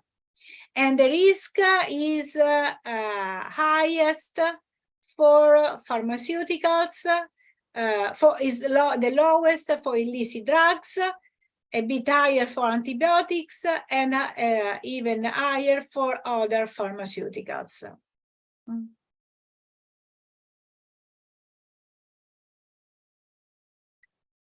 Finally, and then we investigated more in details two representative wastewater treatment plants to investigate the effect of each treatment stage on the removal of this micropollutant. And particularly, our interest was to investigate the effect of a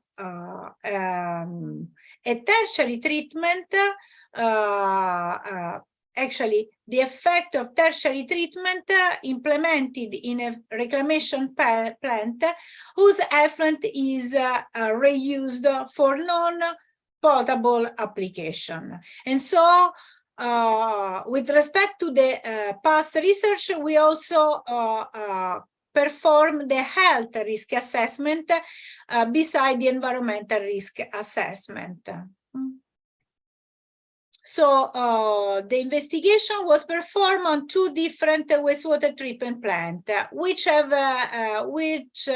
the layout, a common layout. So the first one, as I mentioned before, is equipped with a tertiary treatment, including sand filtration, followed by ultraviolet disinfection, chlorination, because the effluent is reused for feeding ornamental fountains or for park irrigation, so non-potable application. In this case, we conducted the health risk assessment based on this on the calculation of the value of the risk quotient using this formulant.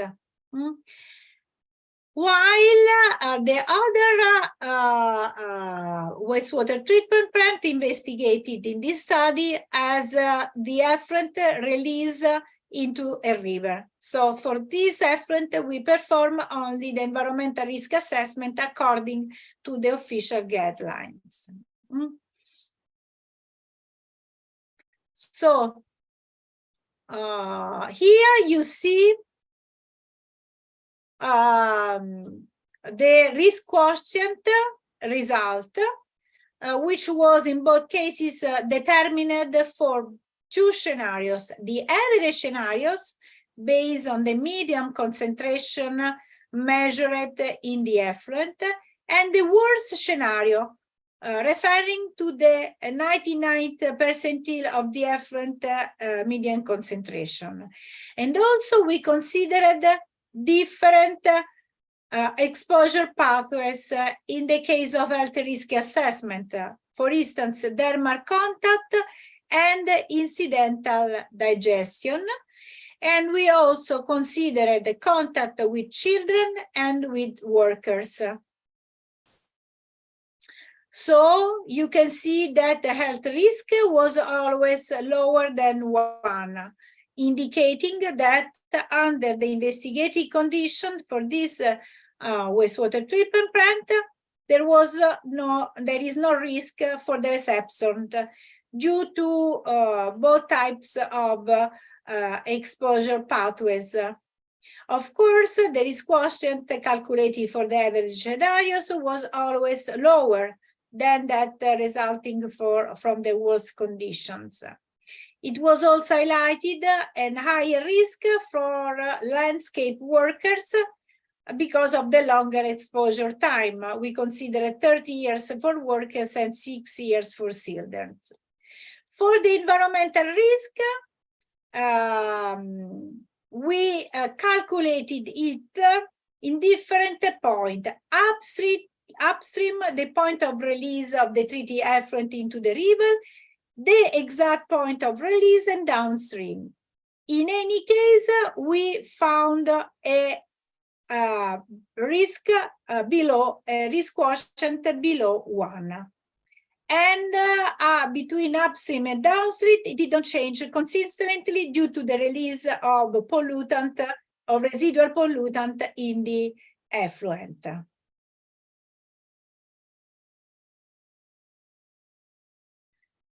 So we also perform a study to investigate if the COVID-19 restriction, so the restriction due to COVID pandemic, did affect the content, the release of organic pollutant in the wastewater, and consequently also the efficiency, the removal efficiency by the plant.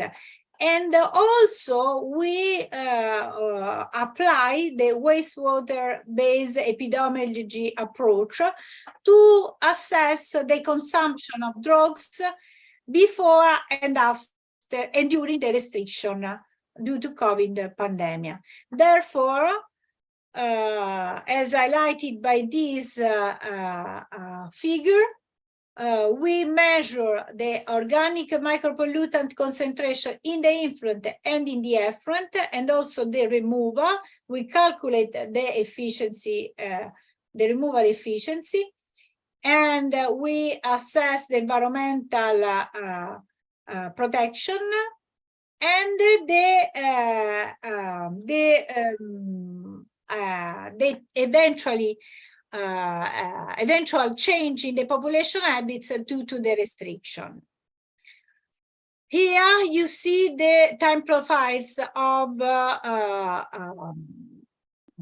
organic micropollutants in the concentration in the influent and effluent of two different wastewater treatment plants of different treatment capacity, from different sewage, from different basin. And the load, the population normalized load in the influent to these two plants. What we observed is an increase in the influent load of most of the organic and micropollutant during the period of COVID restriction.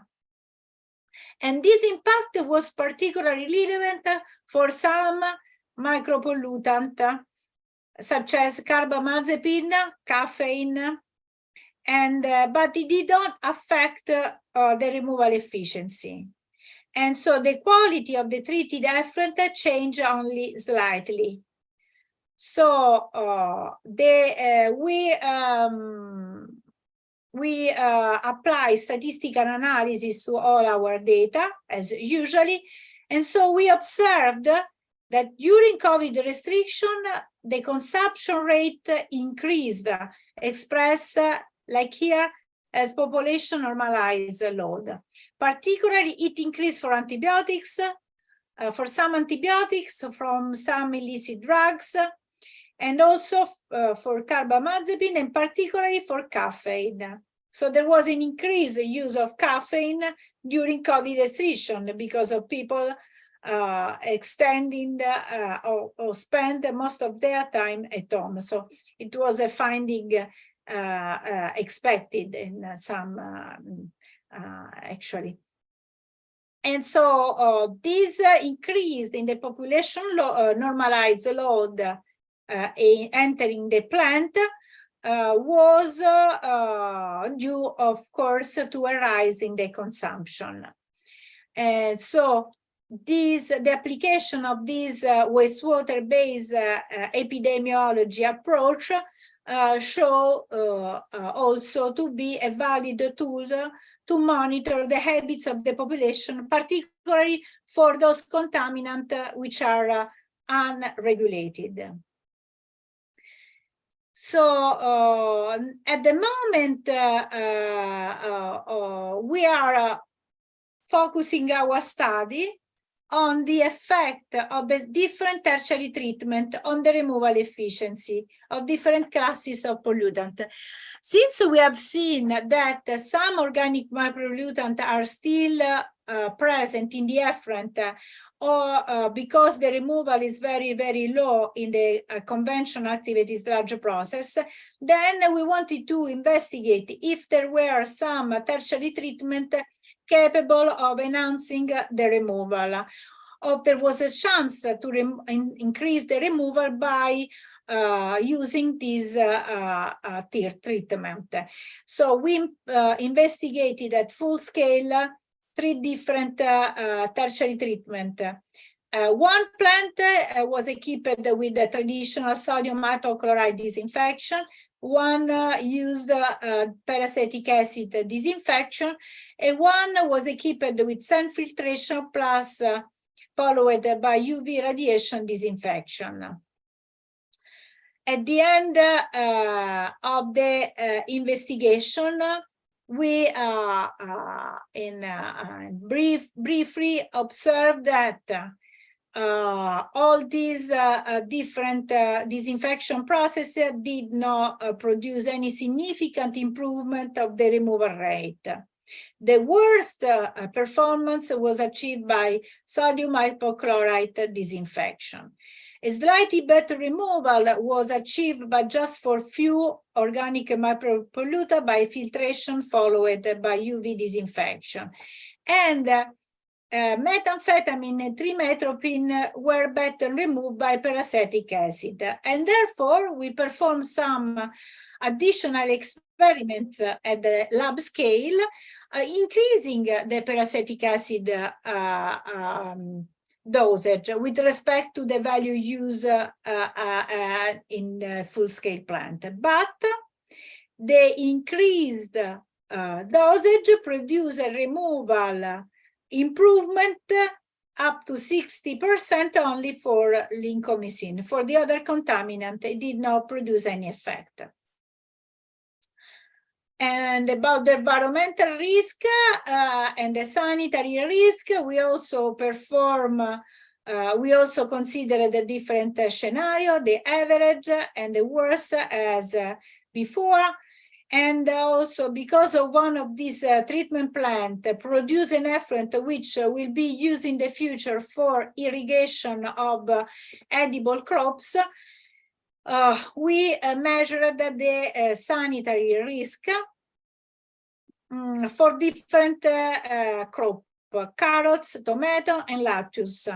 But you can see that in all these cases, the risk quotient resulted to be below 0.1, and so the exposure can be considered safe. At the moment, we are studying under lab scale conditions the ozonation and absorption as advanced treatment to enhance the removal rate of residual organic micropollutants still found in the effluent, as highlighted by the long monitoring activities carried out on a wide range of the full-scale wastewater treatment plant. And in Europe at the moment, only Switzerland has implemented some laws requiring advanced treatment to be implemented in the wastewater treatment plant for specifically designed for the removal of organic micropollutant. And these plants are adopting ozonation and absorption.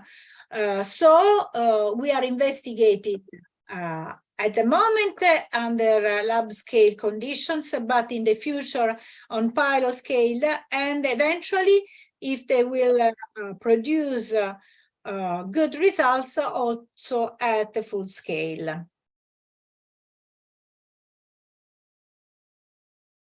As I mentioned before, another ongoing process, actually a project which is ready to start because it has been funded just recently, is the evaluation of the effects of irrigation with reclaimed water on edible crops by considering different tools, investigation tools, and therefore also a specific investigation on the phytotoxic effects, and also by using isotope as a signature for contaminants. So the approach is a combined approach to consider approach which is based on interdisciplinary assessment using involving different stakeholders for a complete possibly assessment. So another field of interest of our group is on plastics. We have a PhD course, a PhD, sorry, student who did his study on microplastic determination and presence in the water treatment plant. She spends almost 3 years assessing the best analytical method. She started from a literature review. As you know, plastics and microplastics, micro and microplastics are becoming attracting wide, increasing interest because of their they have demonstrated to be ubiquitous and be found in any environment. They can be primary or secondary. The secondary are due to breakdown of larger plastic items. There are a huge number of sources, and so they are continuously released to the environment. They are everywhere. I don't want to, I mean, it's late. I don't go in details on the literature data, but they are, we are worried about them because they are everywhere, persistent, and they are also vectors of pathogen microorganisms and other chemical pollutants potentially dangerous. And they also can produce negative effect on organism and human health, but they are still unknown. What is pretty clear is that smaller the particle, higher is the potential of negative effect. Again, the water and wastewater treatment plant have been recognized as both a source of release because they are unable to trap them completely, but also they can reduce the content released to the environment. And there are some publications highlighting or investigating these issues. So you know that now also the media often talk about microplastic presence everywhere, even in the table salts. And there are multiple and increasing number of publication of this topic. And we also are trying to give a small contribution. We started from the understanding of the presence and fate in the wastewater treatment plant. Pretty the same process as we did for micropollutant, organic and micropollutant. But we had to start, so we started with the optimization of the analytical method for detection, quantification, and characterization. So we had the possibility to work in cooperation with the laboratory of the same utility, as I mentioned before, ACEA. And they bought the Raman spectroscopy. So the PhD student worked for 3 years on the different stage of this workflow to get to the final step and the measurement and application of the micro-Raman for the determination of the presence and fate in the drinking water treatment plant. So we just, So we just started the application on the plant, and full-scale plant, to collect a sample and measure and characterize using the method assessed. So just a quick note about the other fields of our interest. We performed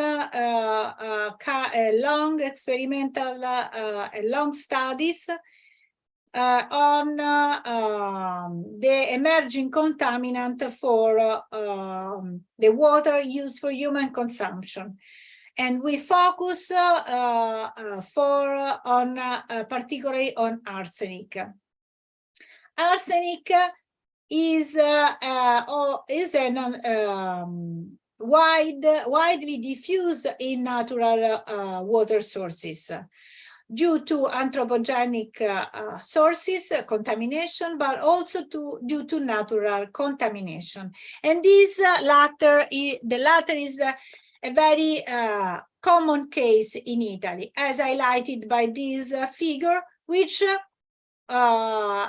shows in red color all the regions of Italy which are affected by high level of arsenic in groundwater higher than the maximum admissible concentration for drinking water due to only natural origin. You know that the volcanic region are characterized by groundwater enriched naturally by arsenic, along also with, in some cases, vanadium and fluoride. And so these regions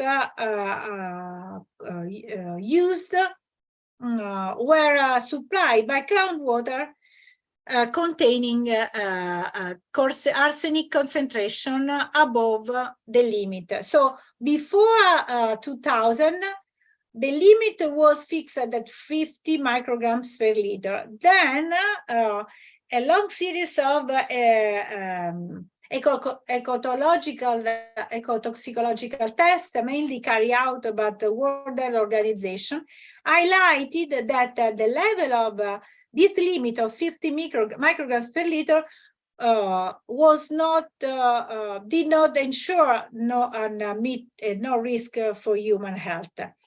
And so the level has to be reduced to 10 micrograms per liter. So this was a significant reduction because many groundwater in Italy, but also in other countries in the world, were naturally affected by level higher than the 10 micrograms per liter. So we have to afford this very rapidly this problem.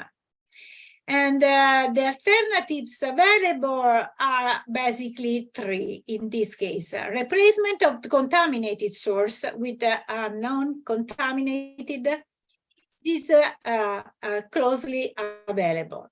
Mixing, if the level is a bit higher than the limit, and we have available uncontaminated water sources close, we can mix them to reduce by mixing the concentration below the limit. But if none of these alternative is available, then we have to use a treatment. There are several treatments, but for drinking water, what is preferable usually is adsorption or ion exchange. So we have been before this urgent need, we had the chance, we started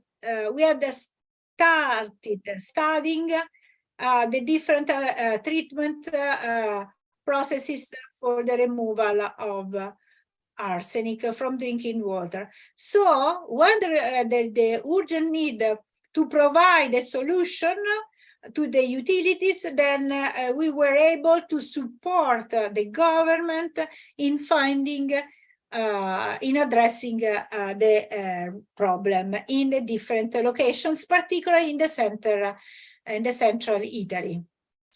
And so we tested different adsorption, ion exchange material, media, also at the nanoscale. Here are some of them, and we tested them firstly in laboratory conditions using jar tester. for assessing the removal rate, the kinetics characteristics of the process, of the ion exchange or adsorption process, depending on the mechanism used by the specific media. And also the isotherm to assess the adsorption uptake, specific adsorption uptake or removal uptake of different media. In the different dosage, the different pH, the different conditions. So testing a wide range of conditions. Here you can see the ion exchange isotherm obtained using amber light, this one for arsenic.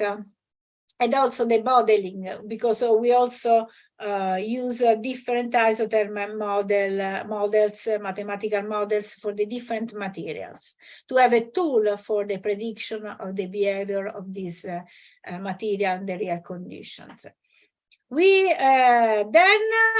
we perform the column scale, continuous flow column test to assess the removal using column plant, which is usually the type of plant implemented in the full-scale plant.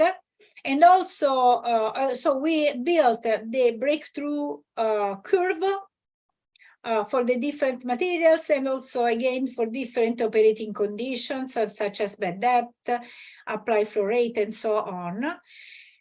And finally, we apply this knowledge, these findings to real case of the province of Viterbo, Latina, and Rome cities.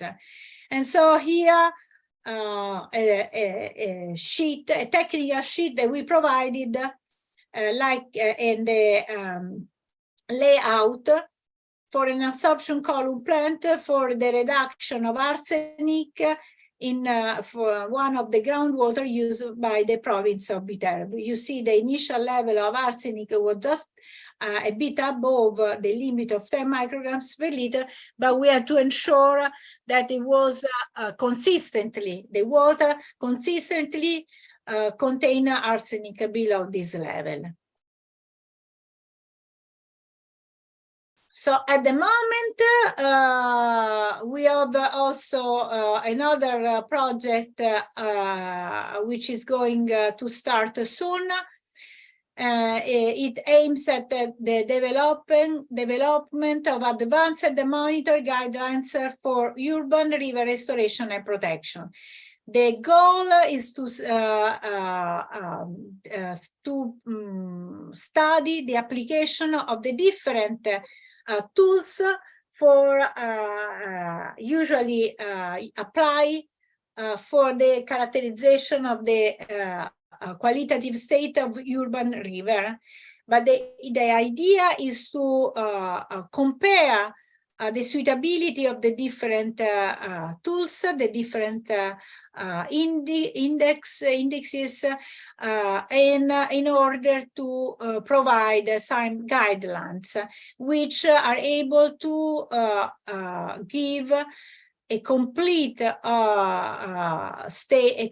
qualitative state of the urban river, including considering the different pollution sources, also for micropollutant.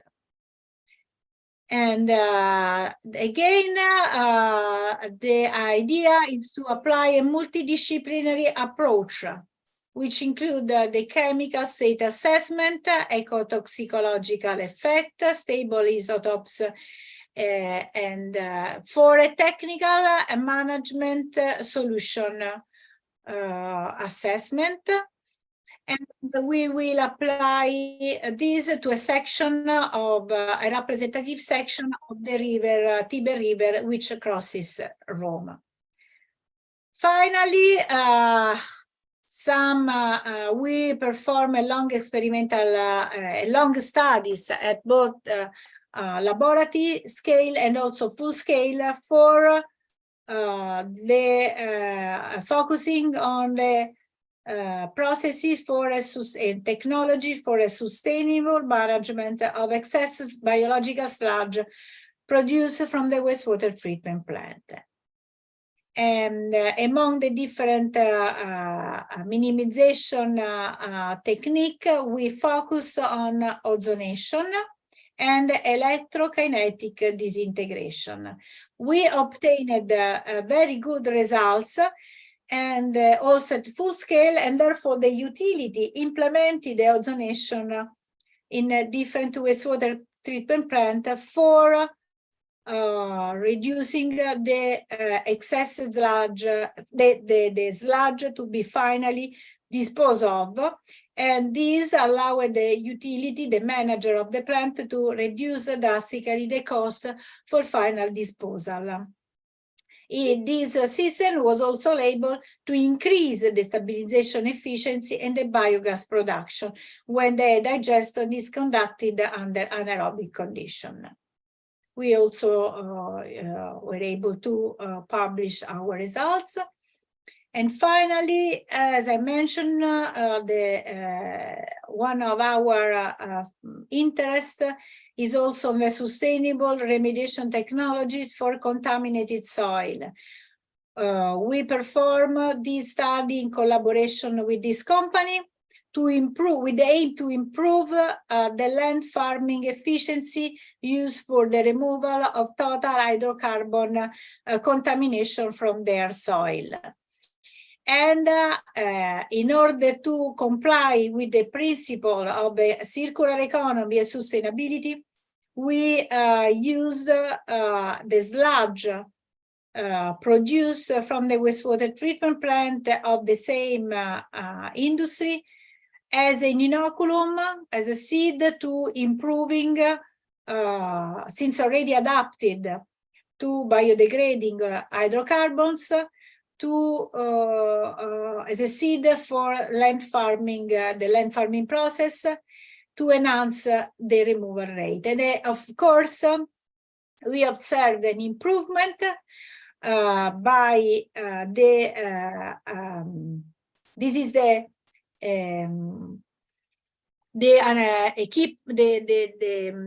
laboratory plant, and you can see the control and the test dose with the inoculum and with the solution of nutrient to increase the nutrient availability for bacteria, about nutrient solution, addition of nutrient solution and sludge. And we also observed effectively really an improvement when the nutrient and the activity sludge were added. And this was also at the goal to reduce a waste material which otherwise had to be disposed of in an external landfill plant with additional cost. So this is all, and I'm sorry for the long presentation, and I hope that I was clear, and of course I am able, if you are not too tired, for any question.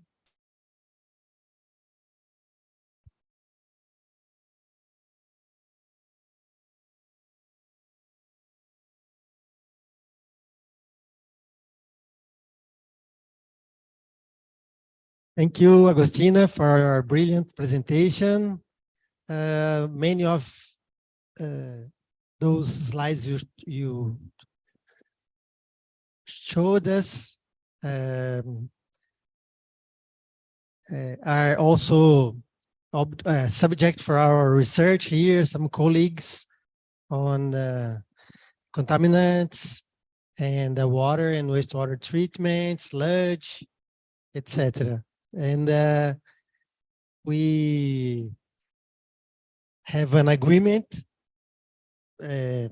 between FECFAU, Unicamp, and DCEA, Sapienza, and I'm sure we will reach very, very interesting results and papers and other products of this collaboration. I have one first question, and I will ask people that are at the Zoom platform. If you have a question, please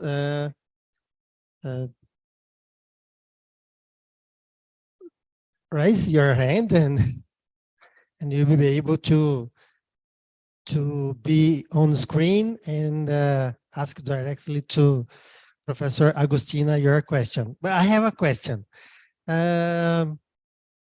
Your work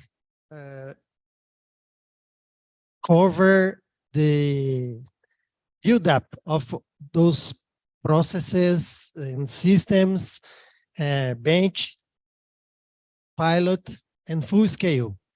Are there people from the industry into your courses? Do you have graduate students from water companies, or all students are full-time students? How do you link to industry? We are linked to industry, and we have some PhD student who are also who work also for companies, and usually they don't receive, of course, the scholarship, and usually we allow them to have a longer course, and we decide together the topic, which must be, of course, experimental in terms of innovative, but also of practical interest for the company, of course, for the industry. And what I try to do is always to find a research topic which can be of interest of industries and utilities. So I work in strict collaboration with them, because I think that, I mean, I am a civil engineer. So maybe I can publish less because it's not basic science, but our goal is to produce something that can be applied and used and implemented in the real condition. And I think it's even more difficult, no? Because the conditions and the real conditions are complex. But and with the strict collaboration with the utilities, we receive a good feedback, important feedback. Thank you. And do water companies have lab skills and equipment for all those high specific analysis, or the universities help them with this? About micropollutant are difficult. I mean, are difficult for an engineer, for a civil engineer to be measured, and therefore, so we have a good analytical instrument in our lab, like GC mass, HPLC, but for this specific determination, we need an expert, and so they were all the analytical part was carried out in a laboratory, which is the laboratory of the utility ACEA.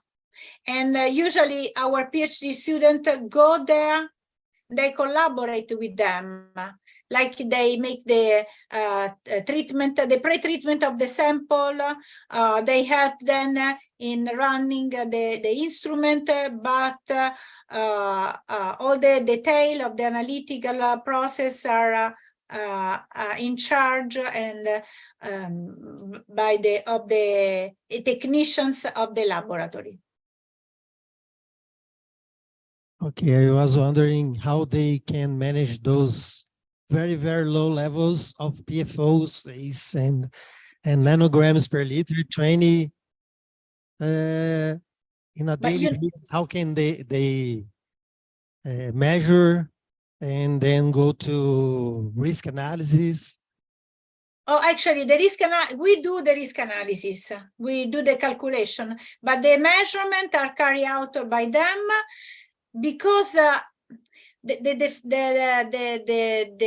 what we say, we can say that they are fostered because we expect in the near future that the Europe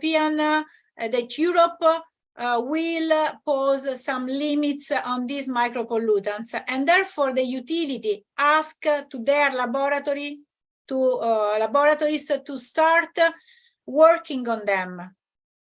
And then it's something that it will become probably mandatory in the future. So I have to be ready to do this analysis on a routine basis. This was the goal of the first part of the study. Congratulations for your work and your group. We could see you have been working too hard. Many problems, environmental problems, and congratulations. I think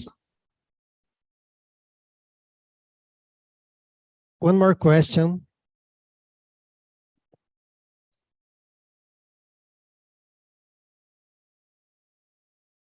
Hi, Professor Agostina.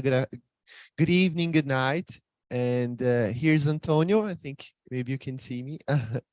It's so good to hear you. And I'm very curious about how you have been using the non-target analysis for your work here, because Professor Ricardo and we wrote an article about this non-target analysis with Professor Carla from Chemical Institute of Unicamp.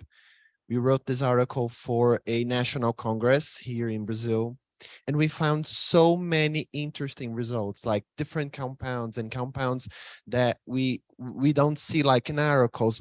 For example, we didn't find caffeine or even carbamazepine, but we found another like veterinary antibiotics.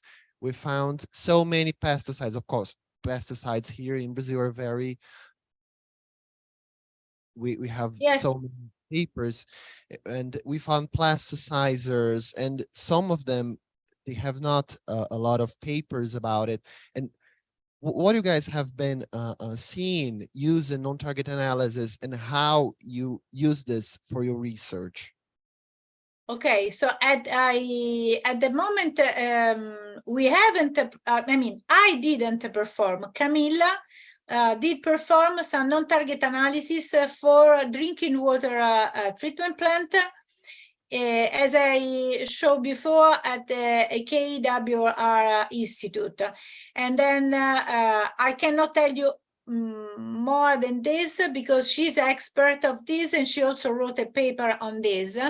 We are going to apply, because of her experience, the non-target analysis on these new research that we are going the two research activities that we are going to start soon.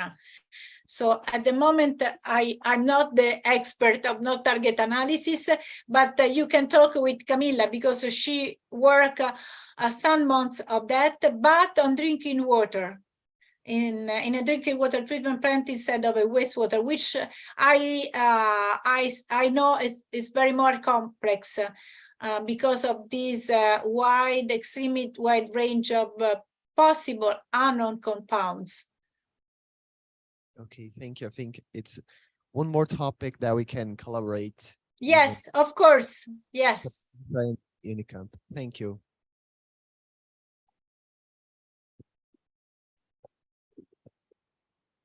No more questions?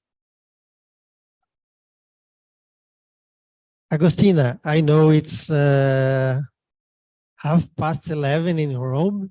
Yes.